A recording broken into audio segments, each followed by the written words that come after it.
Hey everyone, I'm Dana from QMod, and today we're going to be talking about the basics of electricity. In our last video, we looked at the QMod energy block and how we can generate electricity using a variety of sources. What exactly is electricity? Electricity, if you touch it, it'll really hurt. Electricity helps things turn on. Electricity is all around us, and we depend on it pretty much every single day of our lives. It keeps the lights on, it keeps us warm, keeps us connected to the rest of the world through our various devices. Just like light, motion, and heat, electricity is a type of energy that can be harvested, stored, and transformed into other types of energy. But the core of what electricity is lies with incredibly small charged particles called electrons. And you can find these electrons when you zoom into the building blocks of our universe, atoms. At the center of these atoms is something called a nucleus. A nucleus is made up of positively charged protons and neutrally charged neutrons. These two items stick together, while electrons, which are negatively charged, circle around the nucleus. This is because opposites attract. So what does all of this have to do with electricity?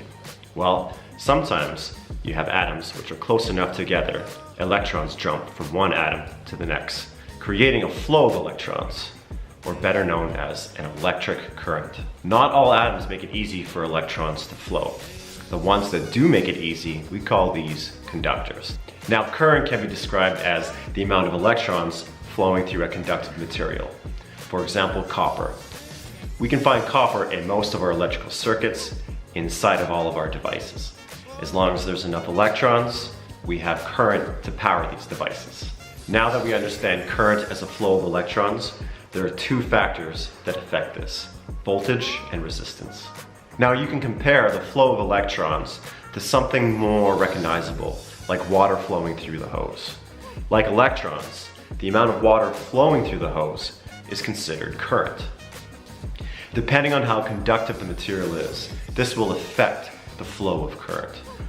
For example, if you look at the diameter of a hose, a large diameter will allow lots of water to flow through.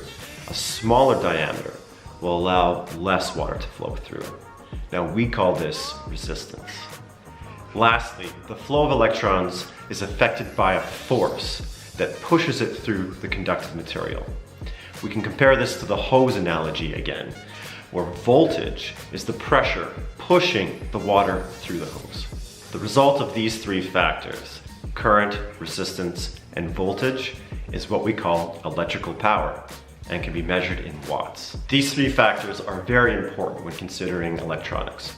We need enough voltage to push enough electrons through the resistance of our circuits that power our devices. Because this is so important, most products will list how much current they draw at what voltage to avoid overloading the circuits with electricity. Now that we're familiar with current, voltage, and resistance, we can take a look at the QMod energy block. Now, the energy block is a pulsating voltage booster that harnesses electrical current. So basically, the energy block takes small amounts of voltage and boosts it to 3 or 5 volts. This voltage now pushes very small amounts of current into the energy block and stores it. Because the energy block harnesses energy from sources which do not necessarily have a lot of electrons, you may want to keep in mind when trying to power objects with your energy block to take a look at how much current it draws at what voltage. You may need to charge your energy block more often than you think. Now, if you want to power low energy components, like for example an LED, you may be able to find a source strong enough that charges the block as quickly as it powers that device. This hand crank is not ideal for an extended amount of time. So I want to propose a challenge to you.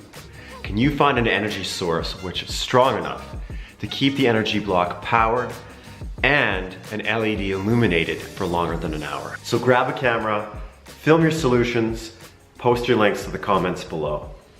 Next time, we'll be talking about reduction-oxidation reactions and how to generate electricity using natural sources like plants.